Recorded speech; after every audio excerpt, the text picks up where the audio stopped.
Go start your little Slack community and tell me how that goes in 2 months. Because there are so many things to think about when it comes to, again, gathering people together. So the tech it's like a building, so people can come in and it'll dictate the experience. But the building isn't the community. It's the connection, it's the people that are there, it's the conversations that are happening and things like that. Welcome to Connect to Market. I'm Casey Cheshire. Join us as we learn from marketing leaders who are driving founder-led growth. We're sponsored by Ringmaster, building B2B podcasts and communities to reconnect you with your audience.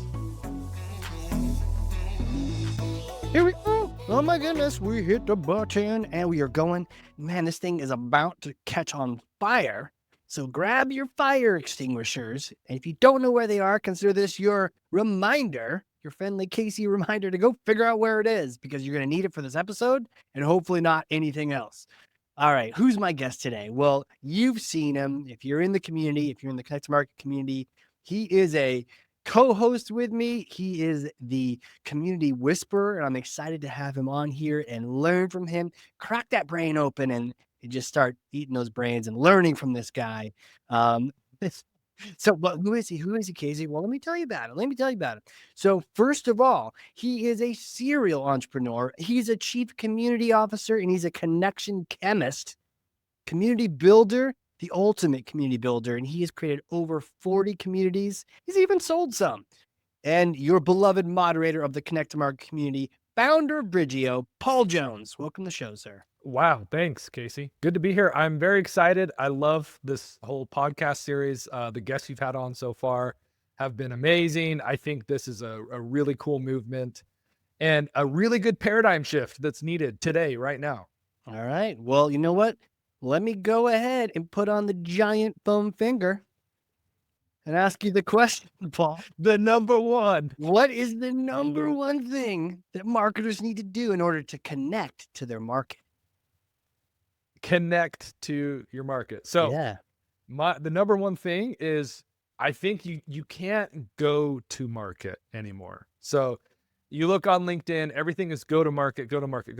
And it's like, all right, I got invited to this party. It's a business casual party, but I'm going to show up I'm going to go to the party, but I'm not going to go the way, I'm not really going to connect with that party if you don't know the theme of the party, if you don't dress up for the party, whatever that might be. So big difference between going to market and connecting to your market. That is the number one thing.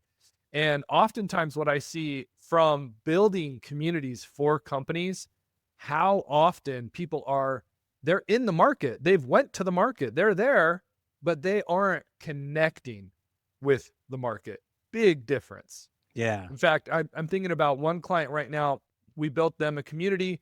They knew who they wanted to sell to. And if you look at the stats, most businesses, like 9 out of 10 businesses, are going to fail because they're not going to have product market fit, and they fail to go to market in some kind of way. And so the concept of connecting to your market is really important. I had a client, they knew who they were selling to. So their ideal client persona was solid. They knew they were building for HR, but so they were in the market, but the way that they were talking about their solution wasn't connecting with the market, right? And so that's where marketers really come into play. Is you have to first understand your persona at a deep level.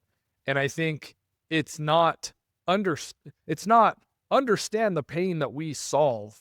It's understand the entire persona, understand the constellation of problems that persona is facing that don't even relate to your point solution or whatever it is that you're marketing, that don't even relate to that. So getting down on a deep empathetic level with them and understand the entire constellation of their problems is going to help you message and connect with them much better. You're going to be able to create, sentences. You're going to be able to create sayings that really connect with your market.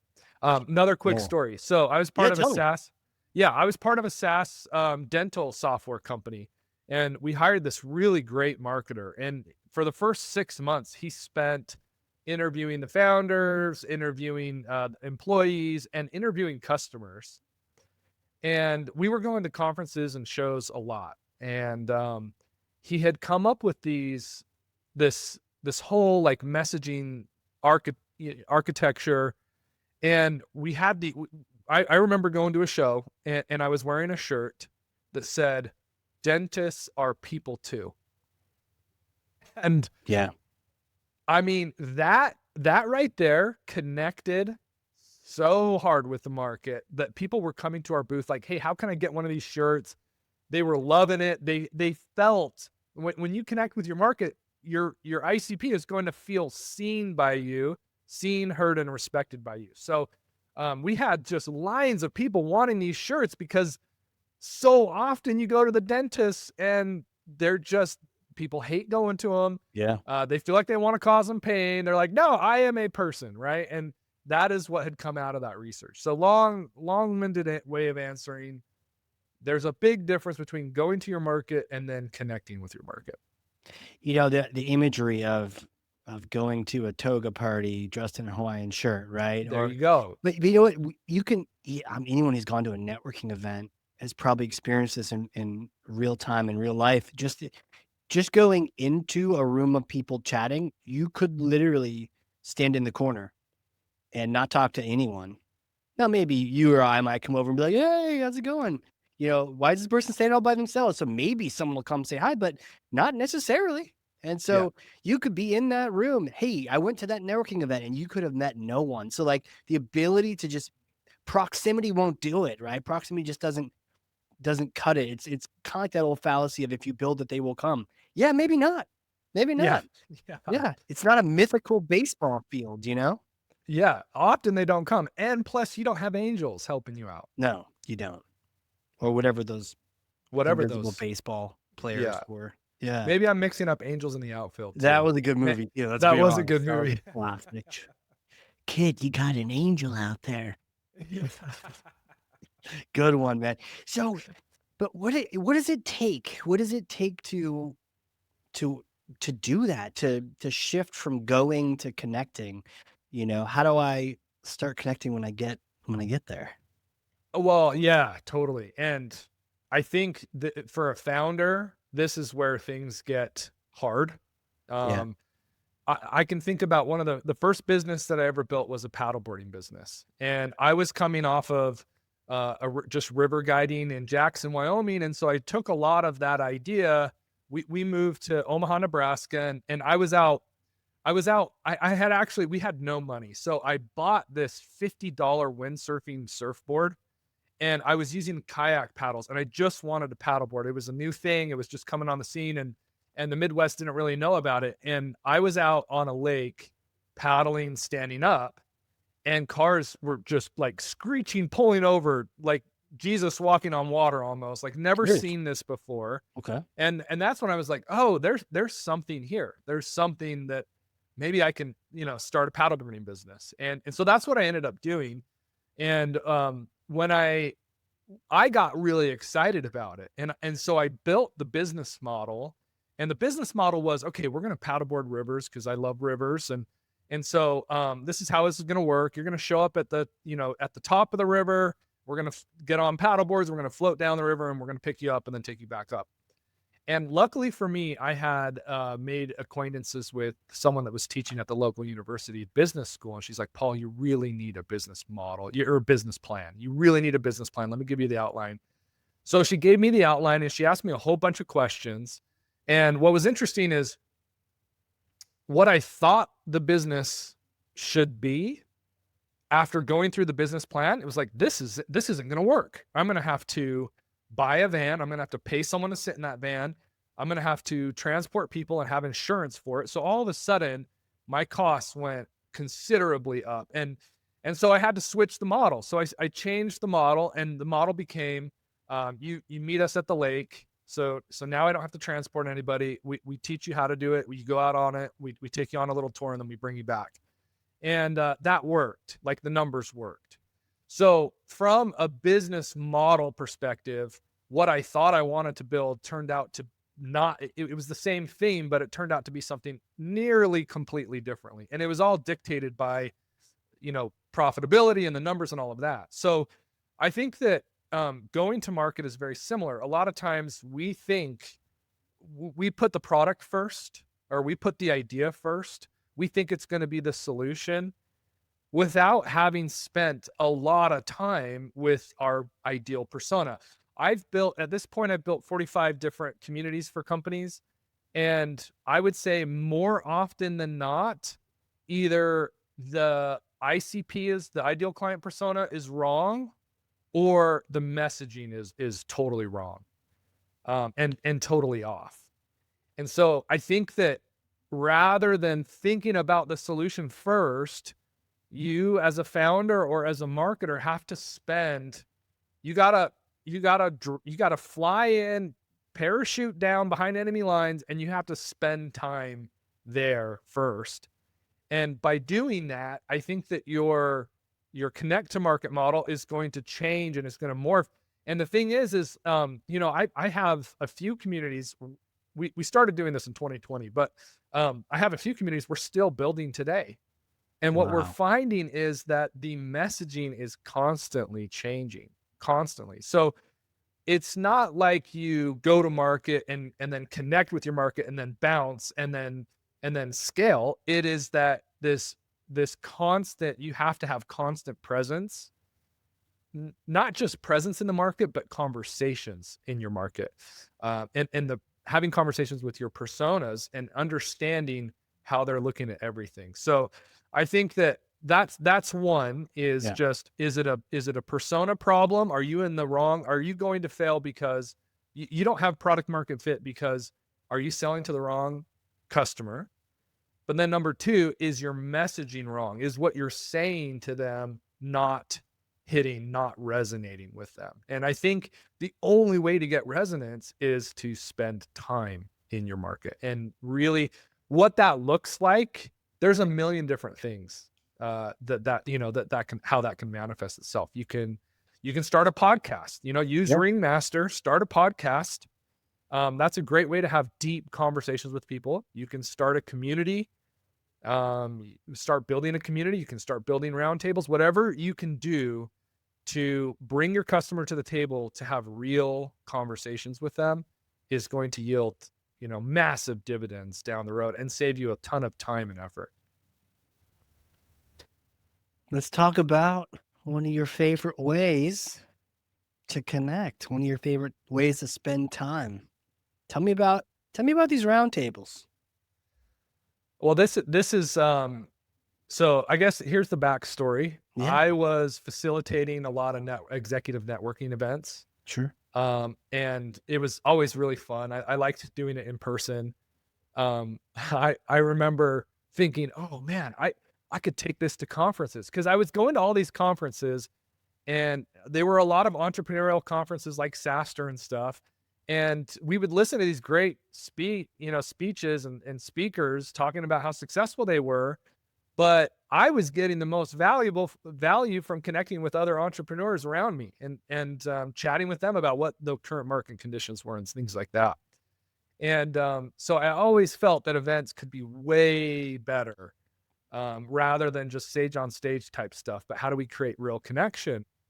And then I realized as COVID hit, because I was part of these networking companies facilitating these types of events.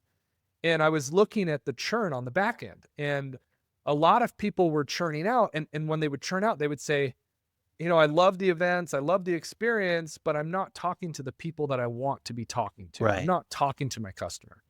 And that's when I thought, we could build a strategic referral, or not referral, but we could build a strategic network for a business.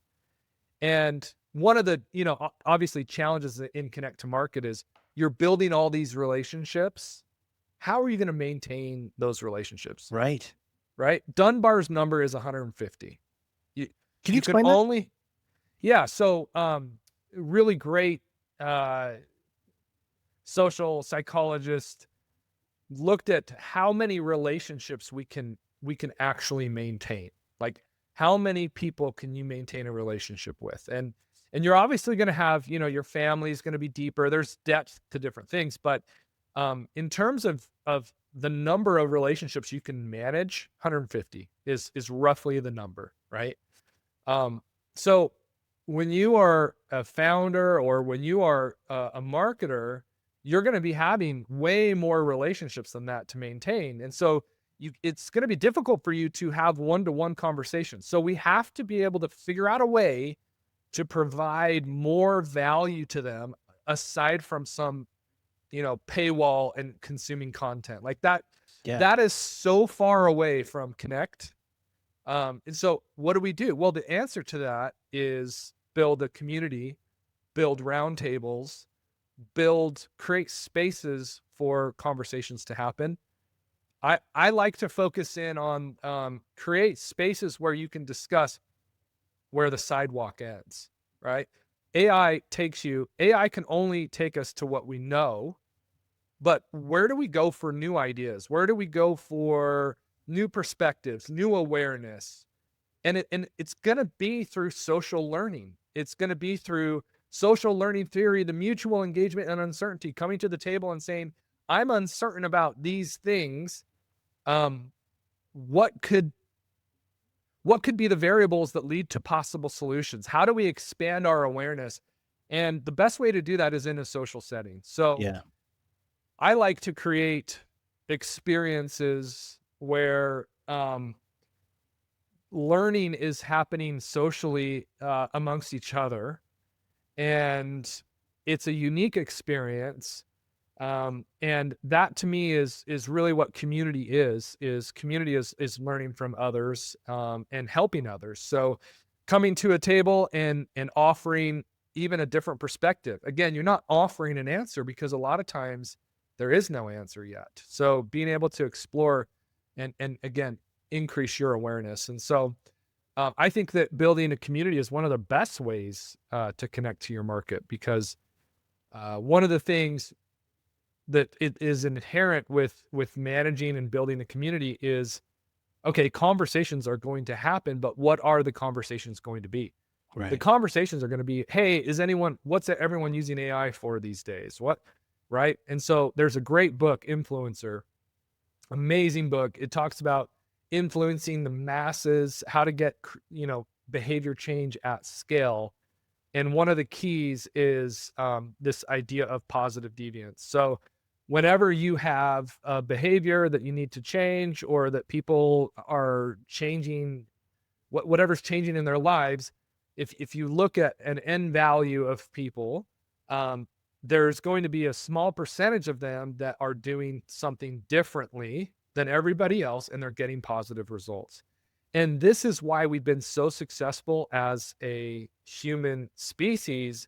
One, because we're social, but two, because we're able to spread positive deviant behaviors easily across the network because we're social. So that's the whole point, and that's the whole idea. And if you think about it, my other point today was your CRM is not helping you connect to your market at all. Everyone in your CRM, everyone's just siloed. There is no interconnectedness inside of that thing. So how do we take your CRM, the thing that's ironically enough, it's a customer relationship management system. No, it's really just a database at this point. Like, how is it helping you actually manage your relationships? Well, when we think about relationships at scale, when we're talking about Dunbar's number, community comes in for that win because it's able to create value for everybody else inside that conversation. So now it's not about your one-to-one conversations, but it's about your many-to-many that you create, and you create this space where those, if it's under your umbrella as a company, right, you're getting the benefit of creating a space where value is created by the members themselves. And I think this is the future of marketing. This is the future of connection, connecting to market. I think it's, rather than calling through a list and saying, hey, this is the pain you're experiencing, do you want to buy? It's more so, hey, I want you to come into our community and start having conversations about whatever it is you want to have conversations about. So you get to be the brand that I like to call these companies broker brands, because the value that you're providing isn't content anymore. Yeah. It's connection. Mhm. You're the one that's brokering relationships, key relationships between people. And what comes out of a lot of we do a lot of virtual roundtables. I like to call them brain trusts, or I like to call them webinauts. A Yeah. webinar is Classic. that's the exact opposite of a webinar. But what comes out of those a lot of the times is people will come to us and say, "Hey, how much time did you spend on figuring out, who was in my breakout room?" Because I needed to hear that today. I met this person. This is what they're doing, and I didn't realize it, but I needed that to hear that person, and I needed to connect with that person.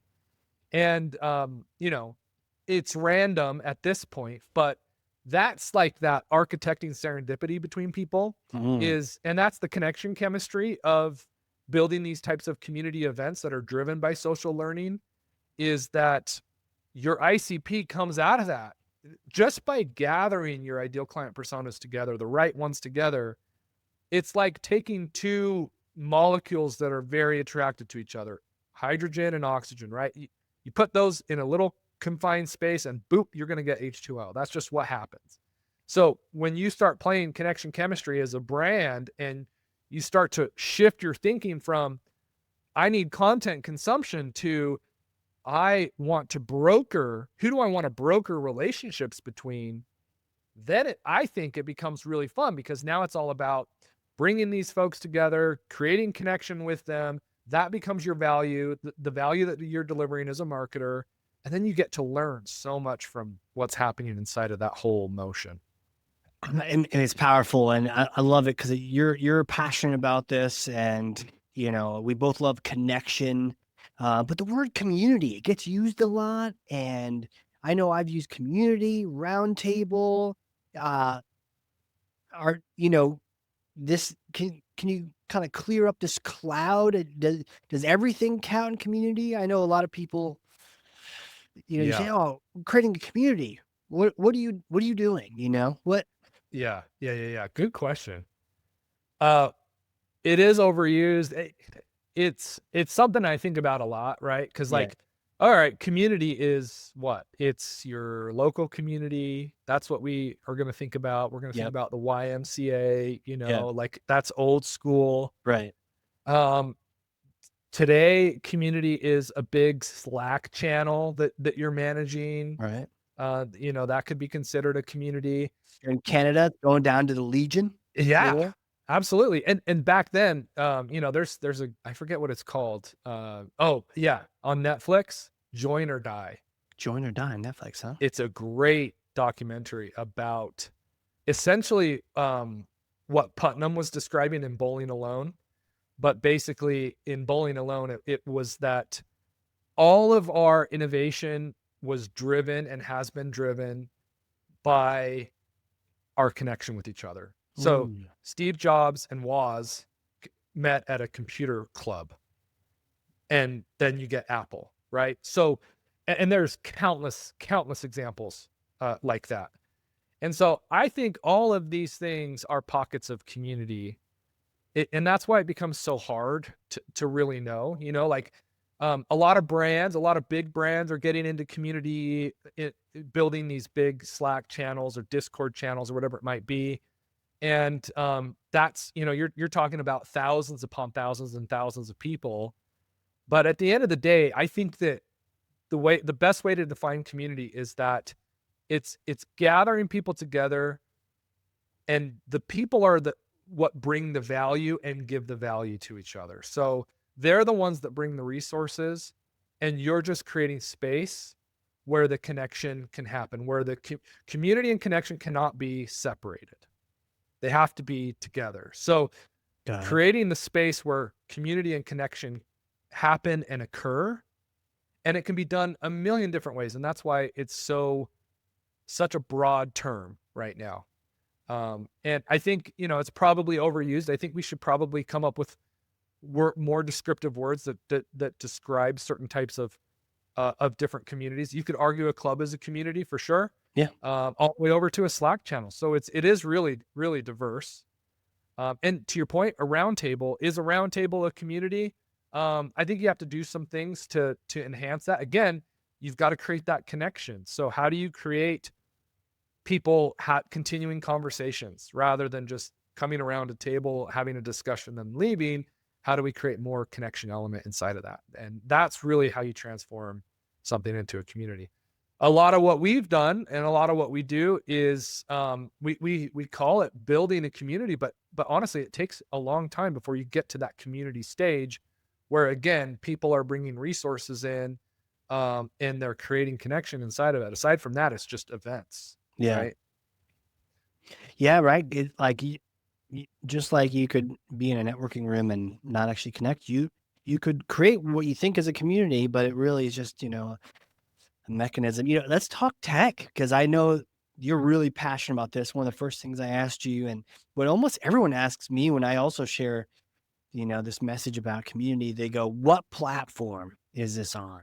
Oh, what are you building it on? Oh, have you heard of that XYZ platform? I hear that's the one to use. Which one do you use?" Yeah.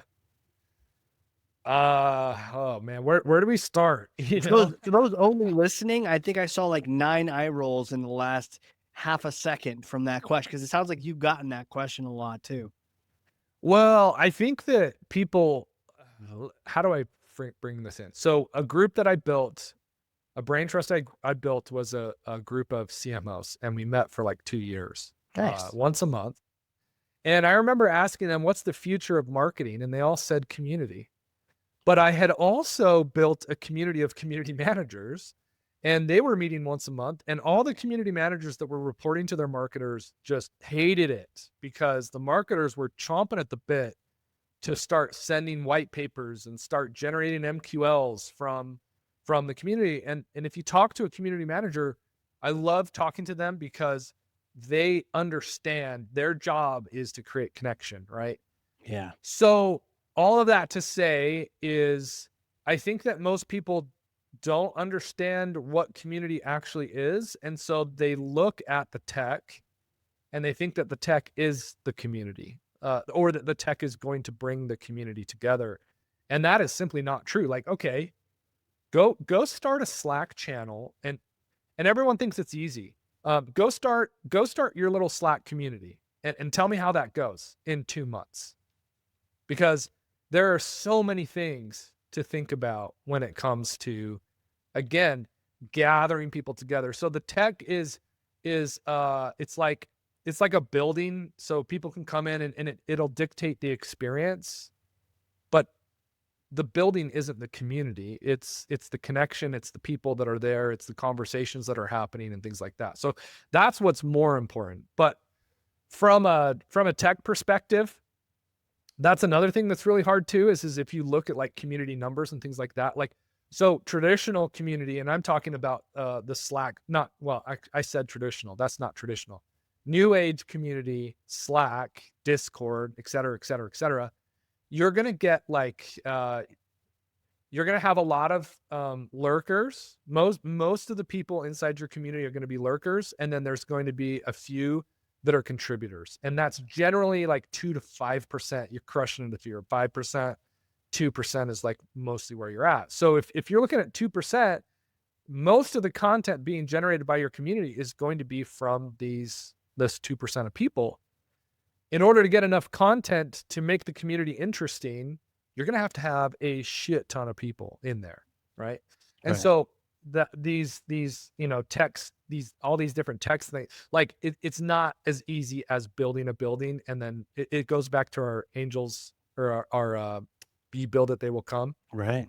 That's the tech. Like, no, that's not necessarily going to work. Just So because you made a group on a platform doesn't mean it will fill itself up.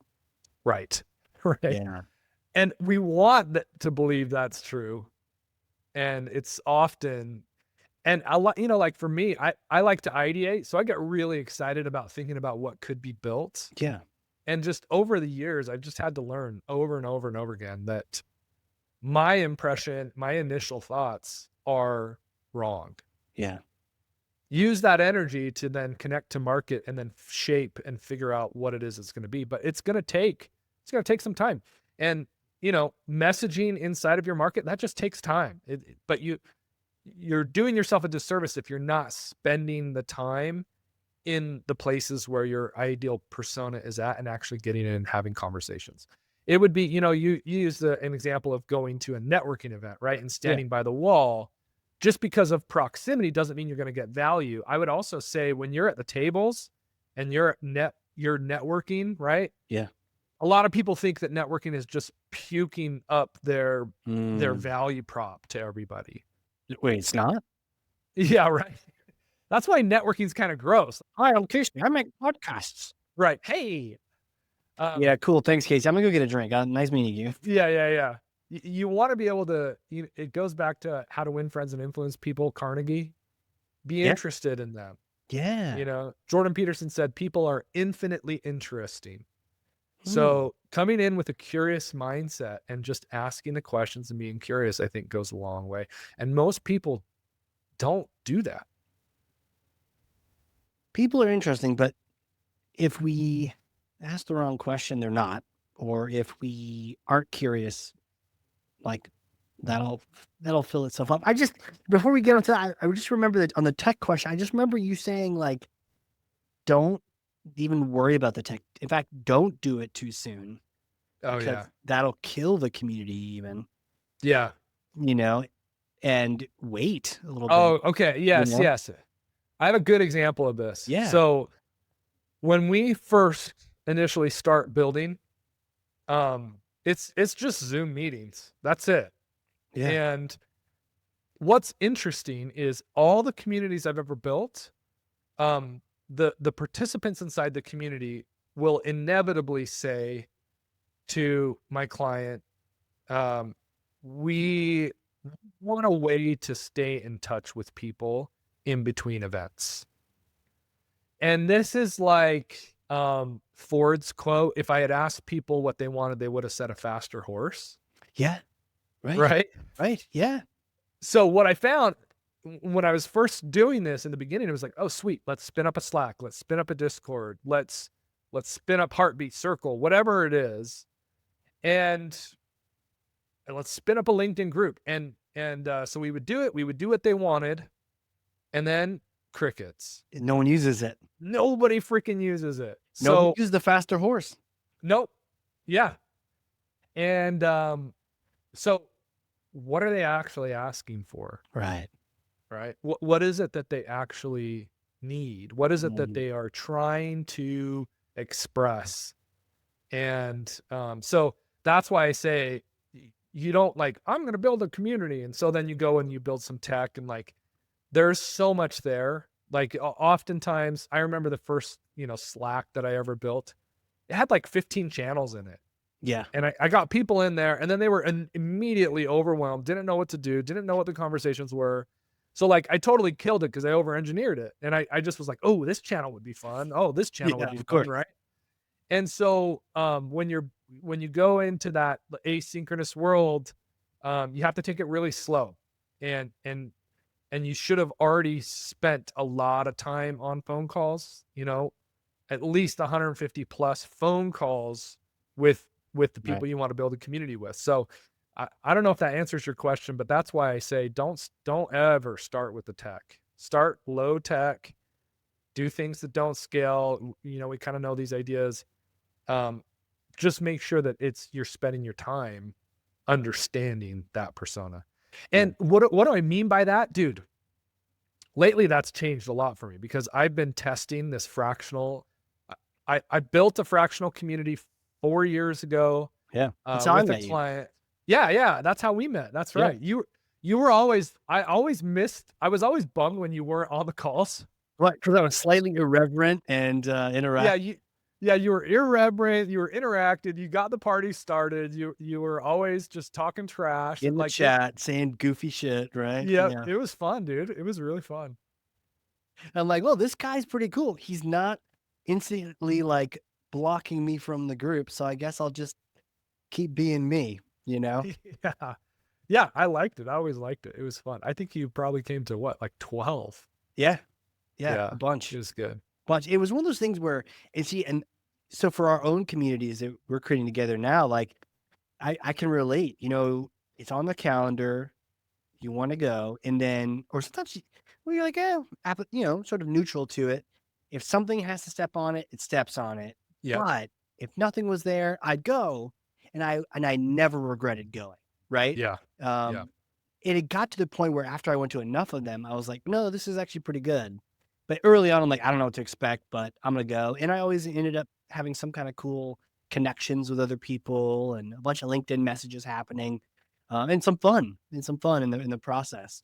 So I understand now what we create, and my hope is that we create that for the rest of the people in the Connect to Market community. So, what what would be your one piece of advice when creating community?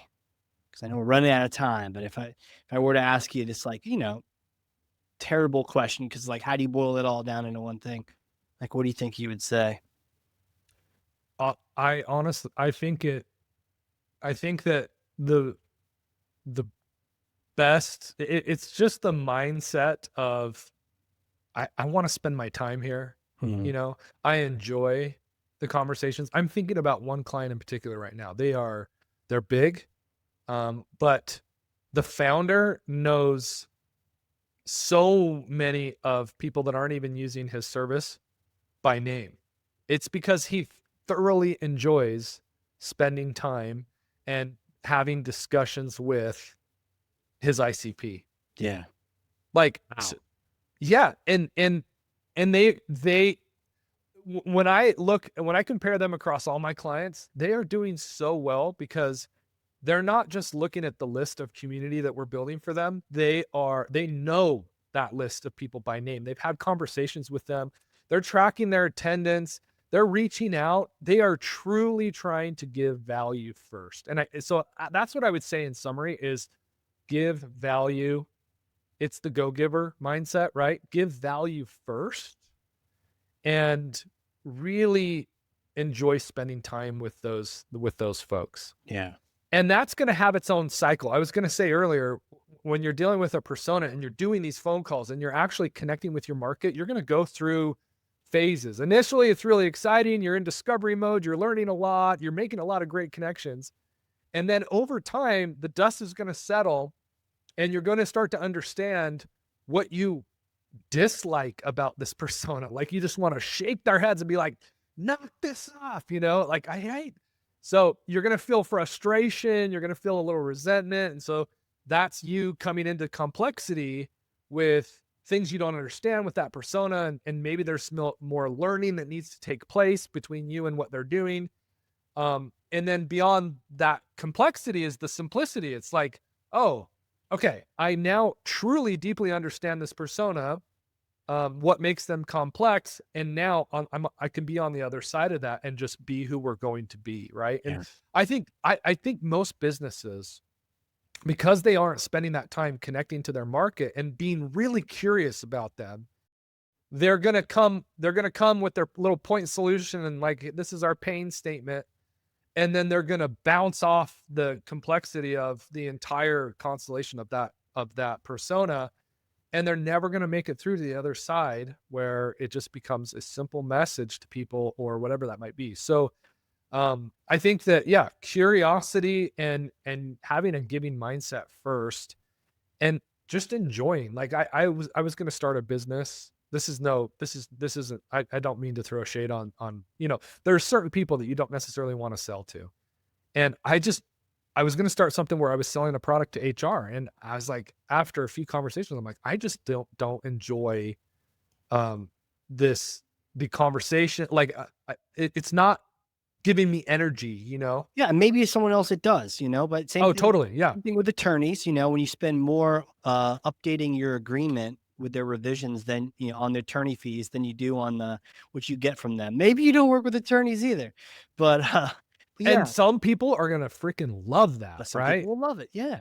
So, and that's a whole nother thing like that. We could spend a whole nother hour talking about how to build your business around Yeah.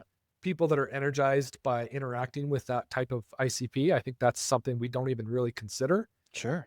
but there's so much more innovation that can come from that because if you're getting energized by the conversations you're having with folks and you enjoy the topics that are regularly discussed, man, you're going to build better products. You're ultimately going to be a way better company, and you're going to make a way bigger difference Yeah. than just like, hey, I came up with this idea and I want to sell it. Right. Night and day different. Paul, as always, you are the man, sir. Thank you so much for coming on here. Where can people reach out and connect? Find me on LinkedIn, Paul Jones. Love to connect with you there, have conversations, and then if you're a marketer, join our Connect to Market. Casey's building this awesome group. We just had our meeting yesterday. It was so good. That was great. Yeah, Man, some so great good. people were there. Yeah, that was awesome. Absolutely. All right, everyone. This has been such a great conversation. Paul, again, thank you so much for this. So many great notes out of this. I love when you and I chat. We get inspired. We share great stories, and we're creating this really cool thing together, Connect to Market. So thank you. Thank you, man. Thanks for having me. Excited to see where we go. All right, everybody. This has been a crazy cool, very exciting episode of the Connect to Market Pod. We will see you all next time. And that wraps up another episode. Thank you for joining. For show notes and other episodes, visit us at connect2market.com. Connect to Market is sponsored by Ringmaster, creating podcasts and communities that create relationships, generate revenue, and drive growth.